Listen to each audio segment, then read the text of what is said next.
Long-legged problems. Yeah. You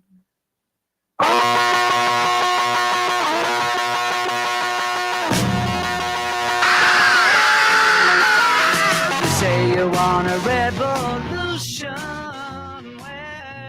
Well, we all want to change the world.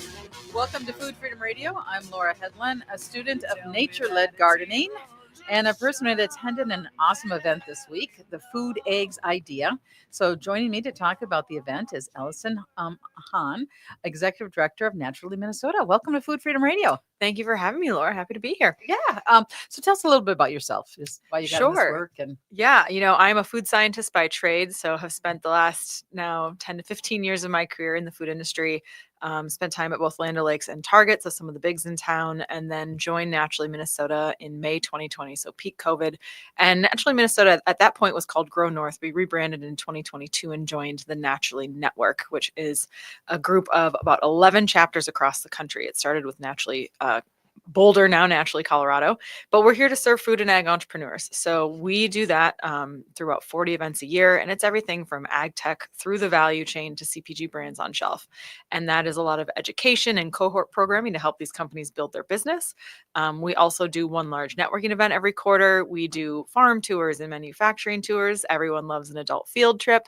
And Food Ag Ideas is our biggest event of the year, and it's a really wonderful moment to kind of bring together the entire cross section of the ecosystem, the community. I mean, it's founders, it's industry folks, it is investors, government agencies, other nonprofits, all of the service providers. So think about agency or packaging, quality, anyone who touches the food system comes to this event. And it's really wonderful because I think the biggest differentiator for this versus others is the people in the room are the doers. They're the ones who want to connect, want to collaborate, meet the other people who are doing that work. And we obviously focus as best in class content, but the connections made at this event, I think, is where the real magic happens. So it was a really fun couple of days. it was really fun, and it was really important. One of the themes of this year's event, or what was the theme of this? The theme of this year's event was food as health. Last year was regenerative agriculture. We transitioned FAI to being a single topic.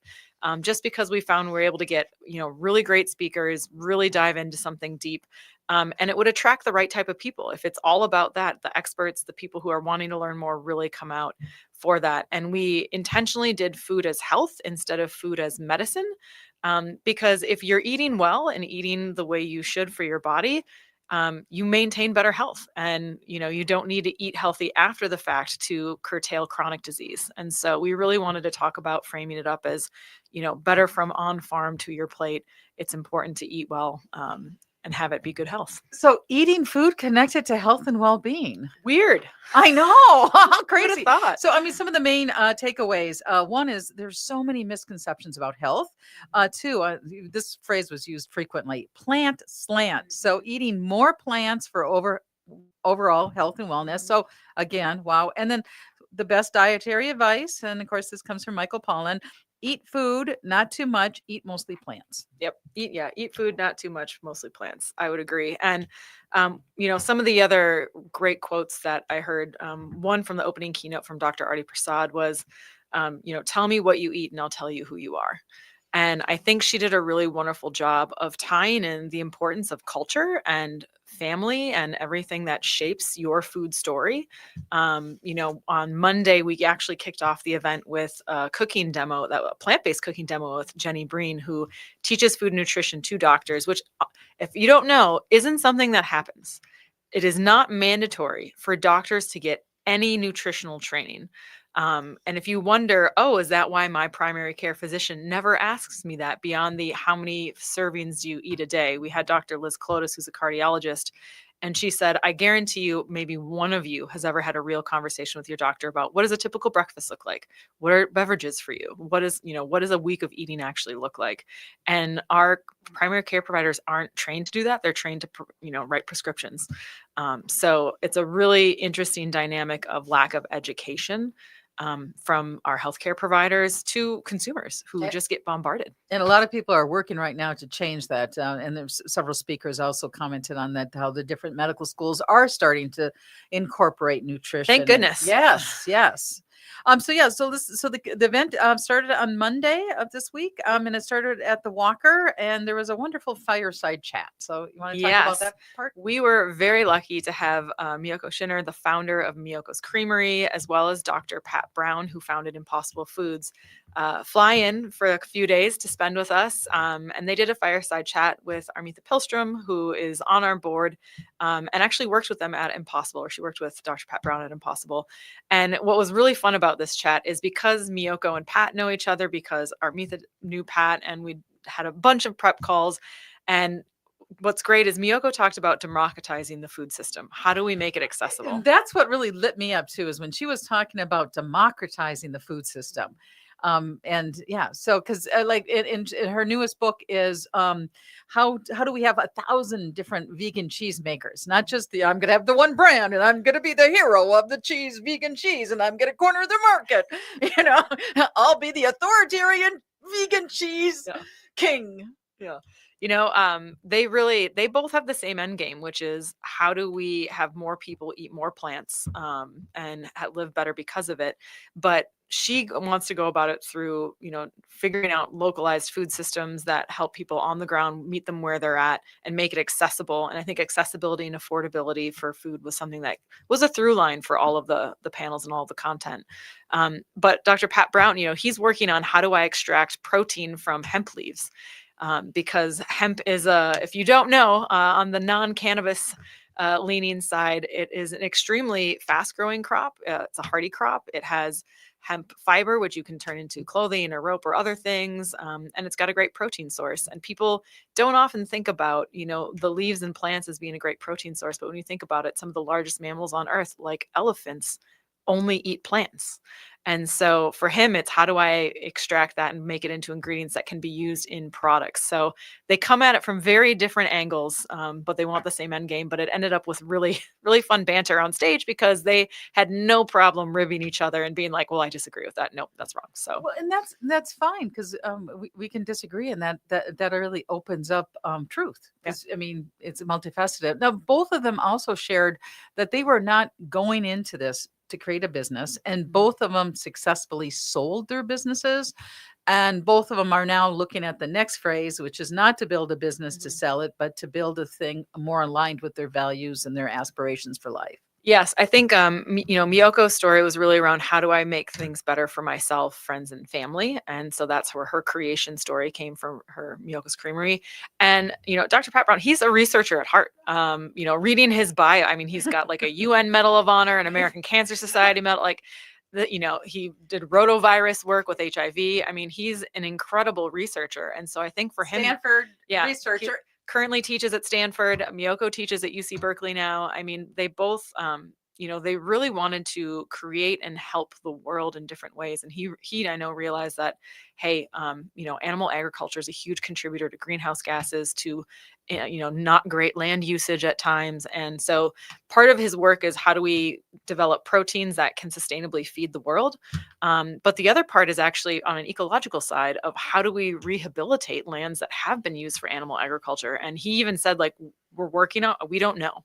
The answer is not out there. It's not obvious yet. And so there's a lot of work to be done. And how do we kind of work ourselves out of the current system we've been in? And it will take generations, I think, to really get there. And I don't know if we have that long.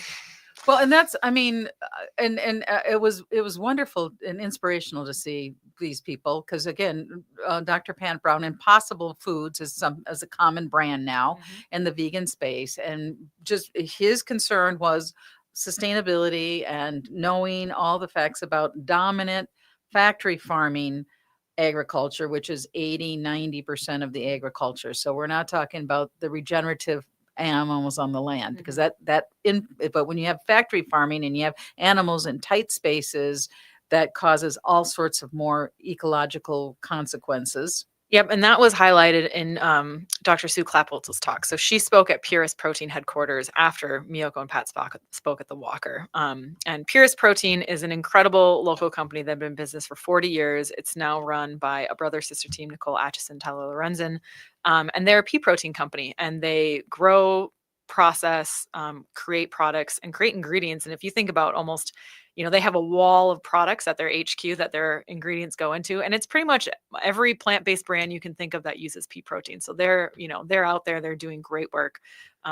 Well, and this is Minnesota. I mean, Minnesota, we've been a leader in the food system, and not from just an egotistical viewpoint, but we've been an actor in the food system, right? Correct. And so this pea protein, tell us what you know about pea protein and Oh, I will not and claim to be an Purus. expert on pea protein. Purus, like I said, they started in Iowa with their family farm. They've had to do actually a lot of advocacy work because pea protein, there was a lot of imports I know coming from China and, falsifying levels and things. So I know Nicole spent a good amount of time out in DC, and they actually got, it's not tariffs. I can't think of what it is now, but it's basically penalties if you are importing something that does not live up to the amounts or it's being adulterated with other things, because they're supplying a lot domestically and they're a premium product. And if you have cheap products coming from elsewhere, but maybe aren't living up to the same quality, it impacts, how business is done here. And I know on the farming side right now, farmers are really struggling with soy. That's a whole other can of worms, Well, which is tariff related, but there's so much that you brought up there, and we're going to need to take a break right now. We're talking to Allison Hone. She's the executive director of Naturally Minnesota, and I went to the Food Eggs event, a Food Egg Ideas event this week. But like one of the things, and this showing up time and time again, because we're almost like we think of soy, and then some people are like, soy is bad, soy is good, and the word it depends. It depends. And is farmed good, farmed fish good, or is fresh good? I mean, it's all gets down to it depends, and and kind of coming up and raising up this food system. But the other thing I wanted to talk about is trust, because we need to eat foods that we can trust. That was a big through line, because there's a proliferation of not always accurate information on socials, on TikTok, and having who do you trust? And people now are wary of big brands because it's like, well, are you just saying this because it's in your best interest to look well? There's more distrust of experts and scientists and doctors, even though they are the experts who've spent their entire careers in this. So it'll be really interesting in the next few years, knowing how far, and especially with AI, like you can just generate any information. How do you know if it's good or bad? And the information on AI can change, and it's all controlled. And now we're gonna take a break. We're gonna come back. We're gonna talk more about Natural Minnesota, and but we can trust ourselves. Yes, we can trust ourselves, and we can taste the difference. So you're listening to Food Freedom Radio, and we're talking about Natural Minnesota and the Food Eggs Ideas event that happened this week. We'll be right back. When I was just a kid, my mommy used to sing. All right, we are on break now. But anything we say will be on LinkedIn. So, that went great, and I'm ready to hop right back. Unless you have any thoughts. No, I was just gonna say, I think one, to kind of maybe pull out of the Pat Miyoko conversation into the main day, is they obviously are diehard, like everyone should be plant-based. That's not a reality. Like not everyone's going to do that. Right. And so part of it is around what are you making foods for? And that was, I think, an interesting difference between them as well. Like, Yeah. they're like, I'm noticing that I don't know why your hand is making some pounding noises. We may want to try to. Okay. I don't know. I'm just hearing that, but Okay. okay. So you want to go back to that, and then we'll and I was going to bring in Kite Hill because he talked about how, that sounds great. people Okay. are now buying their products because it's, they're lactose intolerant and they still want to enjoy things. And so it's, it's a yes, and they have regular milk and soy milk. And so Right. it's, Right. Yes, know, and I like that. Okay. all All right. some things are mainstream, others are not. And people just have to figure out what works for them and their families. Okay. Great. All right, you ready? You ready? Yep. Sounds good. Here we go for segment number 2.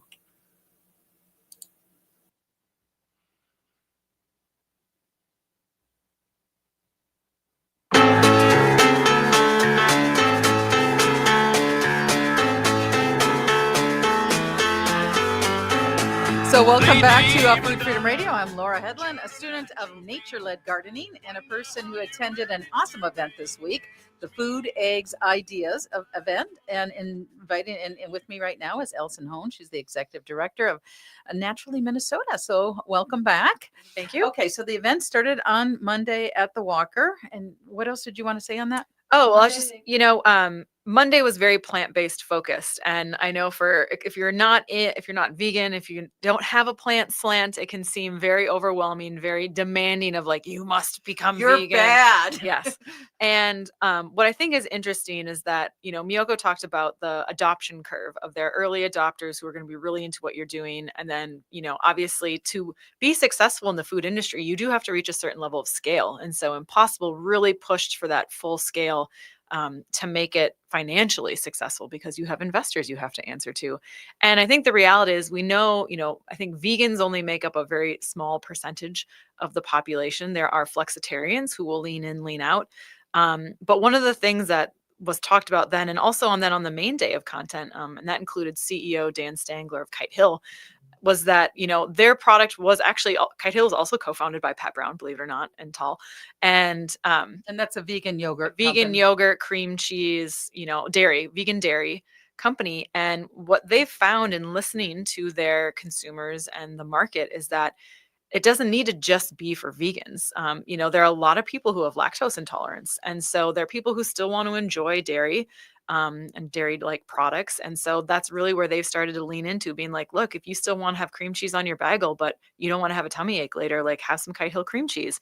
And they might also still have other dairy products in their fridge. It's become a yes and where they may have regular milk and almond milk or oat milk. So I think the path forward is understanding, what do consumers actually need and want. There's a lot of talk about listening to the consumer, especially with the wellness trends that are kind of emerging. And that was one of the core sessions during the day.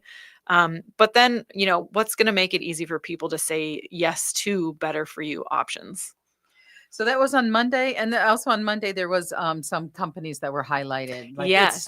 It's so good. So you, Lumu Snacks, Panache, Nalini was there with Route to India and her Yoga Pop snacks. There are a bunch of great kind of plant-based brands. And that's one of the big purposes of this Natural Minnesota is to support these emergent brands so Correct. that they can get to the market. And because it's one of the things that makes businesses successful. I mean, you don't do that by yourself. You do it in an ecosystem. Well, it takes a village. Yeah. So, one thing we do a lot at Naturally Minnesota at a lot of our events, there are 4 brands, 4 CPG companies and people who work with and around them, but is offering up the chance for people to meet them and try their products because we know for our own organization and in general, awareness is key. A joke I always tell founders is don't succumb to what I call field of dreams syndrome. If I build it, they will come. They're like, well, I got on shelf. My product's great. Why wouldn't someone pick me up? And it's like, that's not how any of this works. No one, the store isn't building your brand for you. People don't know about you. You need to go out into the community, meet people where they're at, and make sure people get a chance to try your product. And one thing I have written down that was talked about in the functional foods panel is that taste is non-negotiable. You can buy trial. That was said by Dr. Heidi Teo from Synopta. You cannot buy repeat. And as a food scientist who did product development, that was one thing we always stuck to. And I especially remember in my days at Target with launching all the deli products in Good and Gather was that, the buyer I had worked with was always, I want the wholesomeness of Whole Foods, the whimsy of Trader Joe's, and the price point of Walmart. And I was like, sir, that is not a Venn diagram that exists. You can have wholesome and whimsy, you can have cheap and whimsy, but you're not going to get all 3 of those. So you have to choose what you're going to stand on. And Dr. Liz Clotis said, when you're battling between quality or cost or other factors, you basically have to pick which horse you're going to ride and know that's your guiding light. And you may have to sacrifice on some of the other things. So I think it's all important things for brands to think about and companies as they want to serve their consumers. Okay, so we're going to do a tour of all the people that talked on Tuesday, and that was the main day. So the Tuesday session was Nourishing the Leader Within. Yes.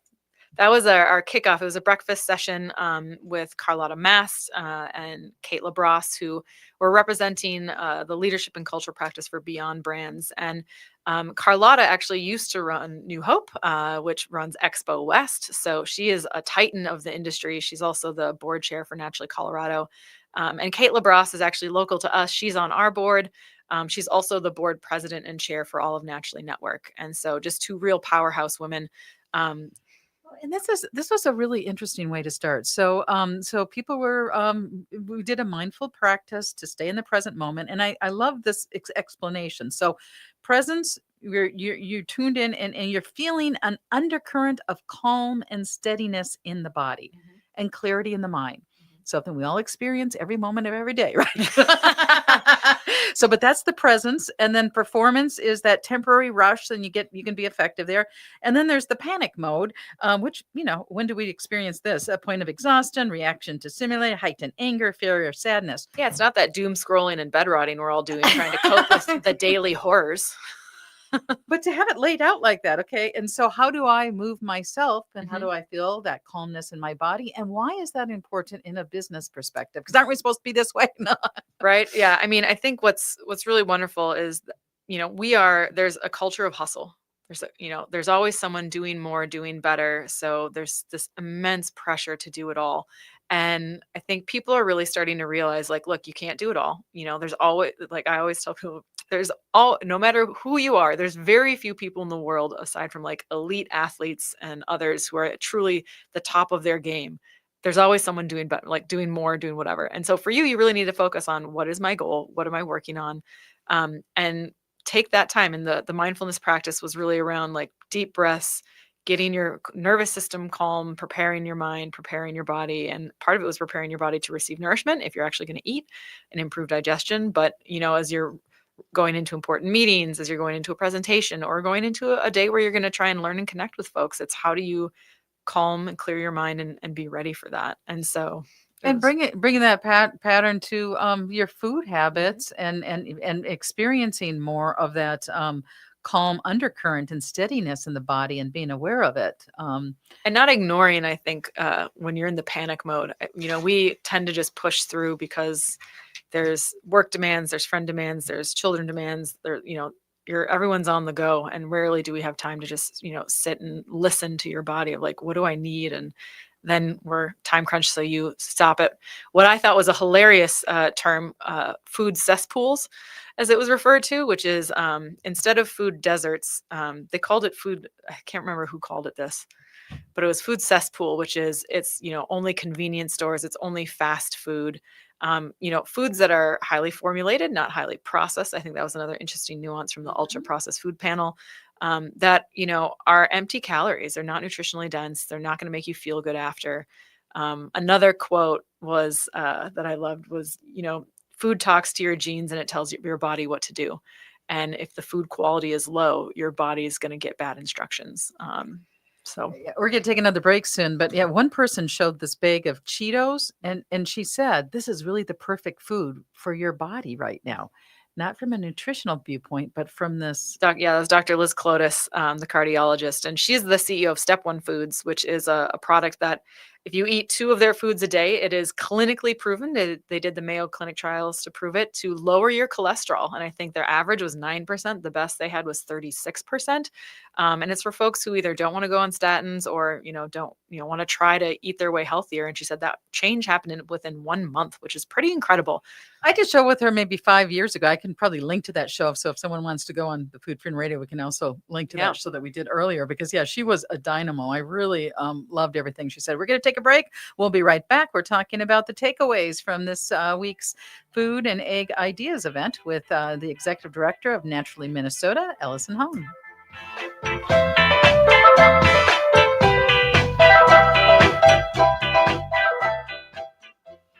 All right, back on pause again. We're kind of going all over. Do you want to work through Tuesday now? I'm going to work through Tuesday. Okay, just great. So I Keep honor. Okay. All right. So we'll do Tuesday. We'll do the food as a health approach, because and the time goes by really fast on this.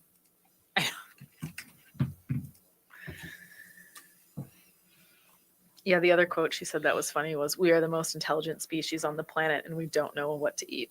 Let's let's come back with that. Yeah. And who was That was Liz. that was Liz. Yeah. So Yeah. you can, we were just talking about Dr. Clovis, and yeah. Yeah.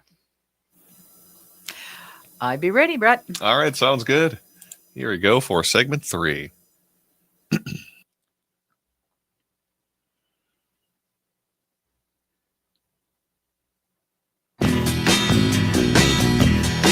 Welcome back to Food Freedom Radio. I'm Laura Hedlund, a student of nature-led gardening and a person who went to an awesome event this week, the Food Eggs Ideas event with Naturally Minnesota. And joining me in studio is Ellison Hahn, executive director. And there's a quote that you wanted to mention that Elizabeth we were just talking about Dr. Liz Clotis and the importance of good food. And one of the quotes she said was, "We are the most intelligent species on the planet, and we don't know what to eat." And it's because she had that image of the Cheetos up saying, perfect food around.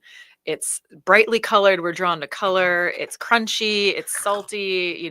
It's easy. It's those quick carbs.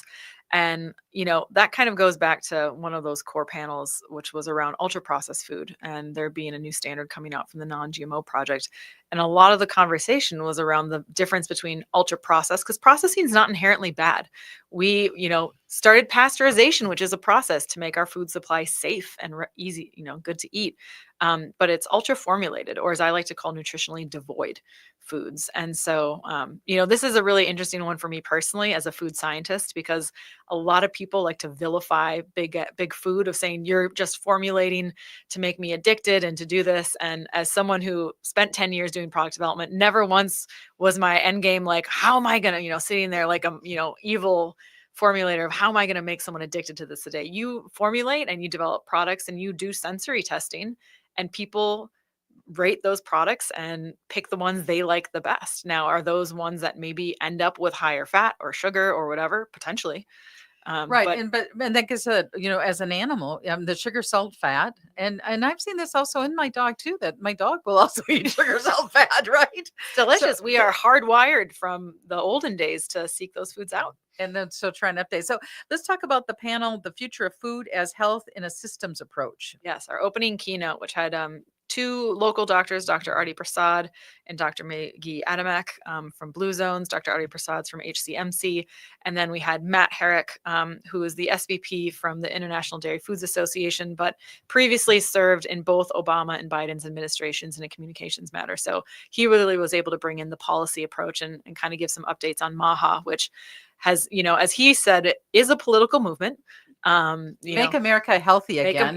MAHA, Make America Healthy Again. And that, when they talk about better food and nutrition and the systems that build that, there's a lot of, most people on both sides of the aisle agree. Yes, that sounds great.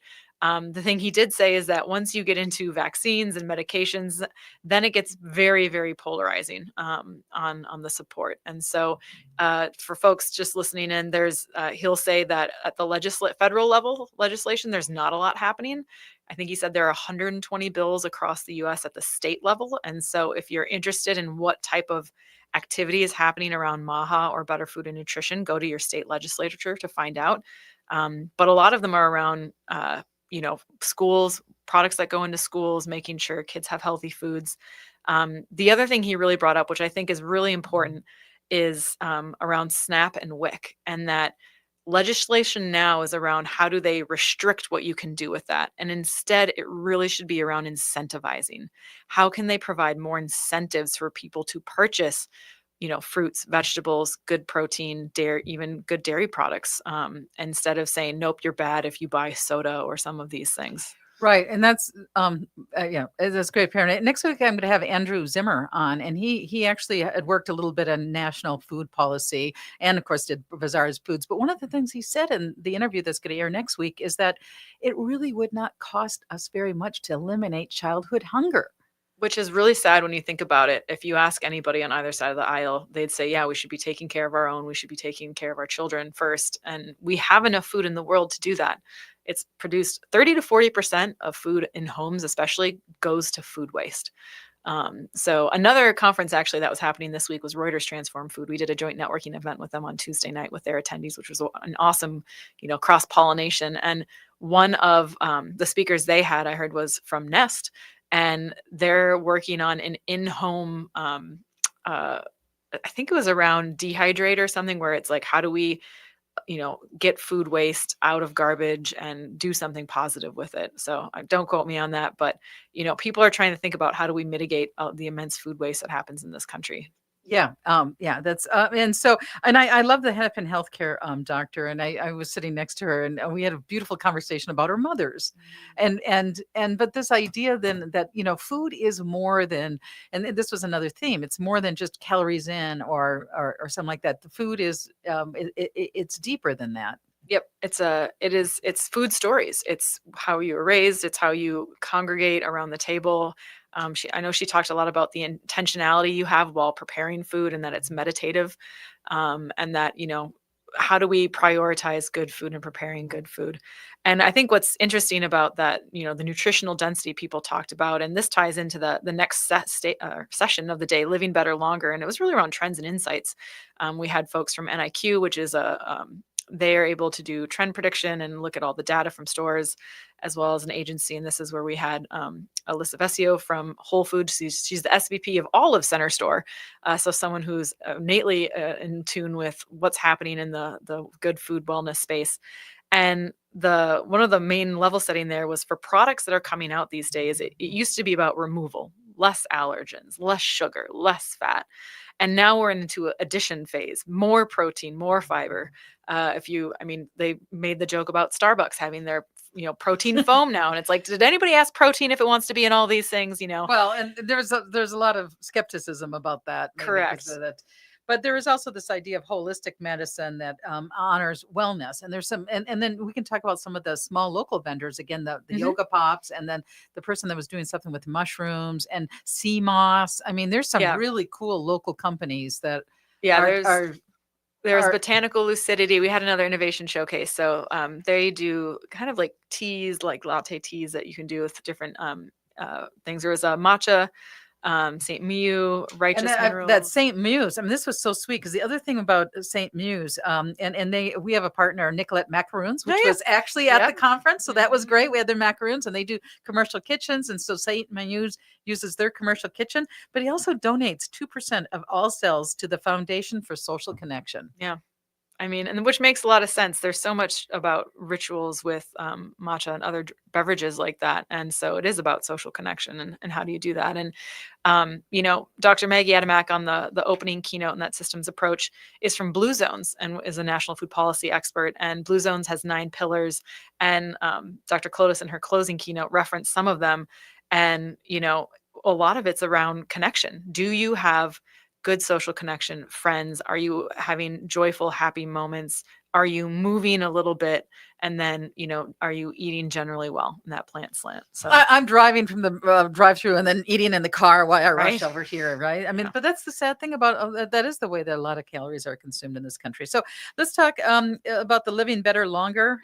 Trends around wellness, longevity and food. Those are also connected. Yeah. So, they asked, what does longevity mean? And I think a lot of people are talking about this shift of, there's health span, how long you're living, and now it's lifespan. Or sorry, I inverse that. Lifespan to health span. Lifespan is how long you're living. Health span is how many good years are you living. So that's why I was living better longer.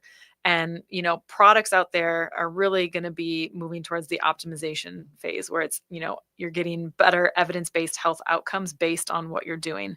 And there's a lot of, social identity that goes along with what you eat. Brand is an extension of identity for many.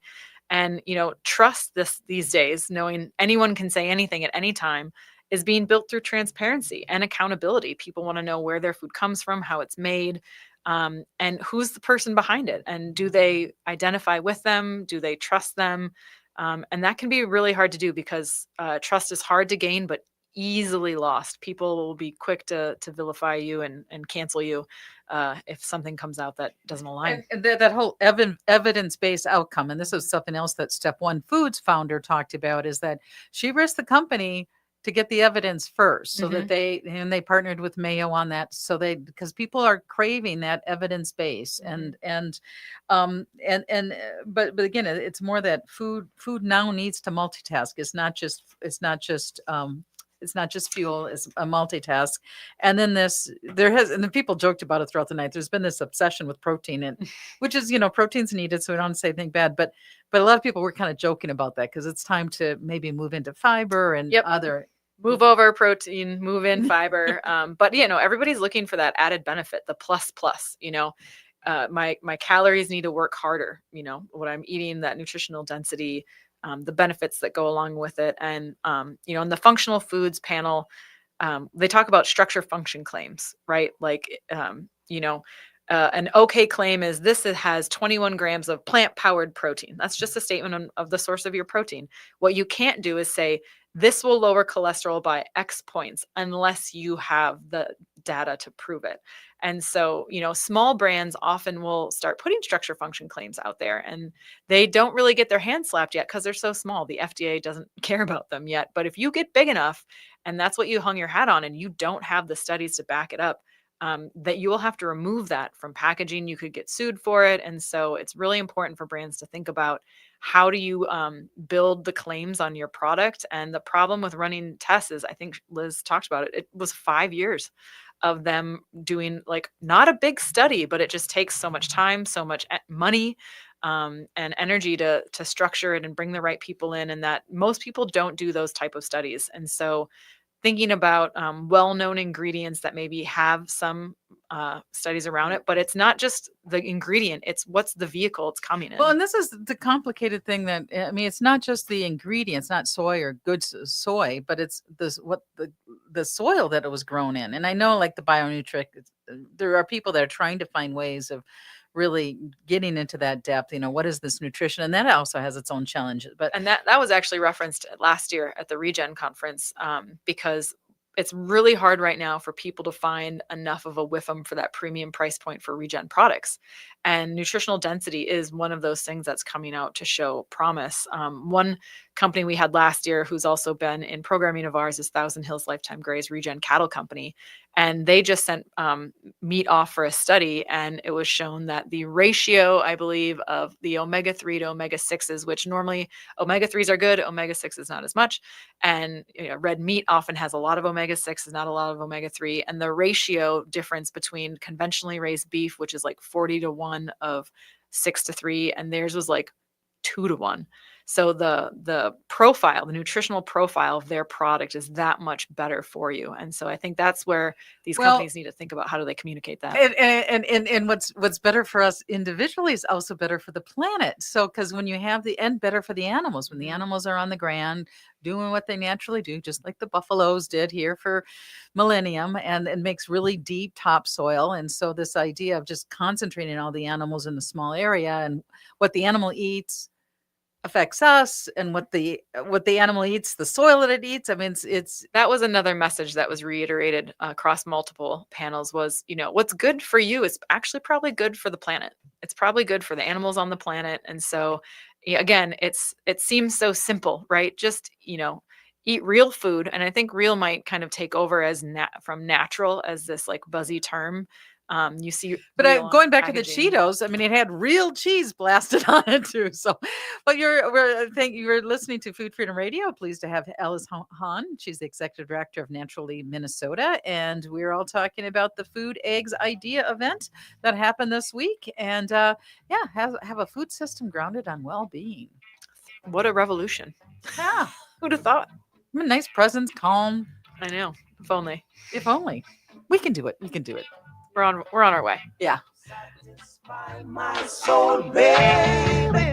Satisfy my soul. All right, we're back on pause now. Is there anything we haven't talked about that you want to make sure we cover? Yeah, I'm going to try to. So I'm going to go fast. Ultra processed food and what it means for consumers. We don't have too much time, but I'll do that.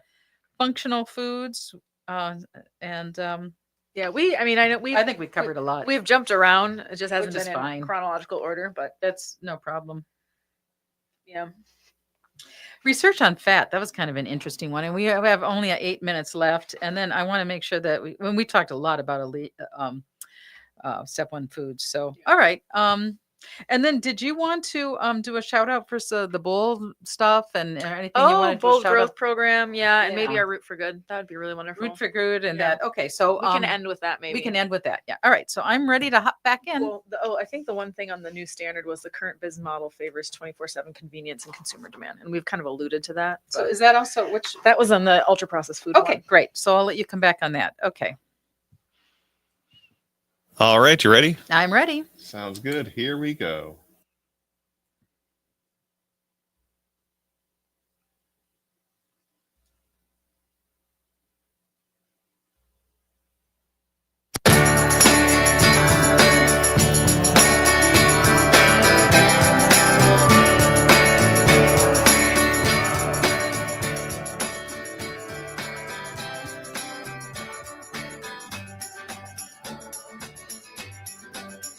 Oh, we can work it out. We can have a food system grounded on the intention of well-being and full bellies for every human in a way that is aligned with the more than human world.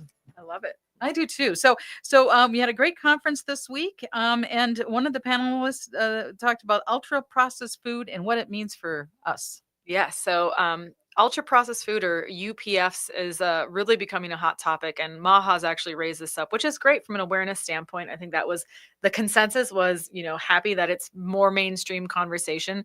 The hard part is understanding the difference between ultra processed and ultra formulated or nutritionally devoid foods. And so I think one thing that they talked about as kind of like a level set is that the current business model favors 24/7 convenience and consumer demand. And the food system worked hard to achieve that safe, shelf stable food. So we could feed more people, but had some unintended consequences of losing nutrition along the way. And so, innovation in processing has helped. We should continue to have innovation in processing. If you boil water, you've processed it. So processing isn't the bad guy here. It's how was your product formulated and is there good nutrition in it? So nutritional density, good taste, affordable acceptability. Well, and all maybe that. part of it is really waking up with the basic intention behind the food. Because again, when she put the Cheetos bags up, that's the ideal food. It's orange, it's crunchy, the sugar, salt, fat. Talking about it, I'm like, Cheetos sound really good right now. Yeah. It's dangerous, slippery slope. But the sad thing is the high fat, sugar, and salt are the major drivers of chronic illness. And the chronic illness is through the roof. We are a lot less healthy than the generation before us. And that's because we're having these foods that really. Yeah. And it's, all of that is driven by culture, accessibility, price point, and palatability. That's what people talk about, these ultra palatable foods. And business models. Yep. And that's where this work is so important, because we need to have business models that are aligned with well-being. Correct. And this, I think, goes again into that incentivization of how do we incentivize the public to consume better foods. I think, Matt Herrick again talked about there's 42 million people on SNAP and WIC. That's a big chunk of the US population. And, probably, population that's needs support. And so how do we incentivize them to get that baseline for our population back into a good, healthy state? And there was a center on functional, speakers on functional foods where the rubber meets the road. So this panel actually held a particular near and dear place in my heart because it was an all-female panel and it had 3 doctors on it. And so it was just a powerhouse group of women.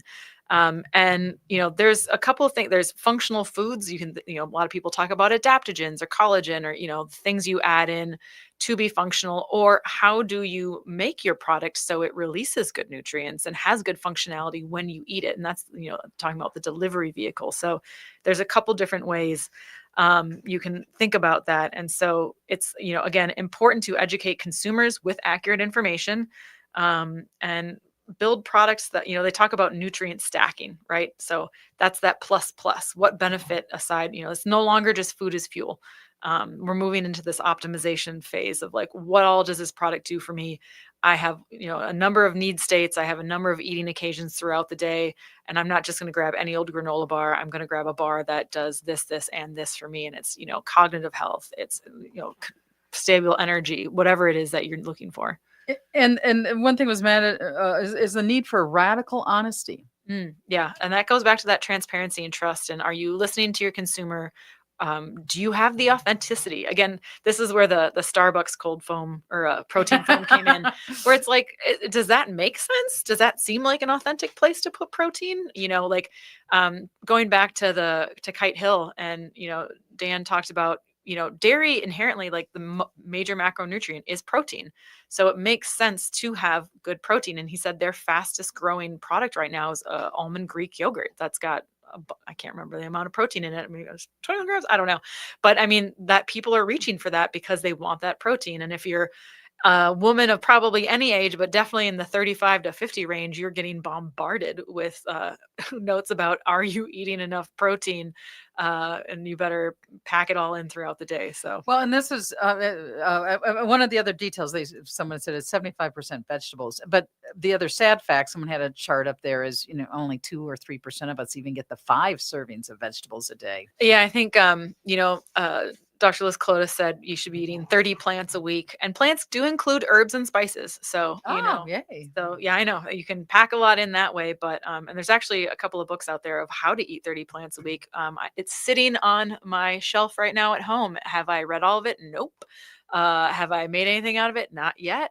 Do I feel extremely guilty about that now? Absolutely. But After this week. now that we've done a little confessional on that, you'll be fine. Yeah. I forgive you. We only have 2 minutes left. Oh boy. I know, and it's been a wonderful conversation. But I know you had a couple things you wanted to shout out. Yeah, so as I mentioned, we do, Naturally Minnesota has been in and around for 10 years now.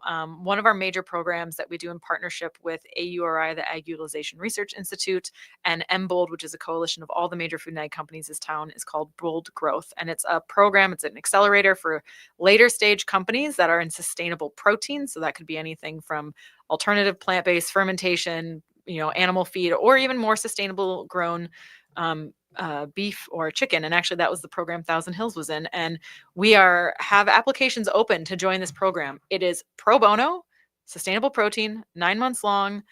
You have to be in the 5 to 50 million revenue space, and you can be domestic or international. It's open to anyone. So if you know a company who wants to get into Minnesota, connected with those big companies, Cargill, General Mills, Target, Schwann's, Compeer Financial, get in here. Please check that out on our website and apply. And then the other big news is that we are in our 10-year anniversary moment right now. And we just launched a community campaign called Root for Good to raise $100,000 to support some of the programming that we're doing and continue to grow with our community. So we've been, Grow North was started for the community, by the community. We continue to serve the community. So if you are interested in supporting us and getting more involved, again, you can go to our website. That campaign's Root for Good, and we'd welcome support of any size. And your web address? Naturallyminnesota.org. Allison Hahn, the executive director. Wonderful to have you on. And one of the things that's cool about this organization, for 10 years, it's an economic engine. An engine to help support a well-being economics. And so, I mean, yes, the Cheeto bag, if you're looking for sugar, salt, fat, and crunchy and orange, it's really looks like the ideal food. It can sit there forever, but it has horrible effects on our bodies. So let's ground ourselves on that well-being culture and create a food system that go to your local farmers market, support local, buy local. We're here to support those founders and those big companies and new companies coming up. New companies coming out. Love it. It's emerging. Thank you for having me. And thank you for listening to Food Freedom Radio. Woman, let it burn, let it burn.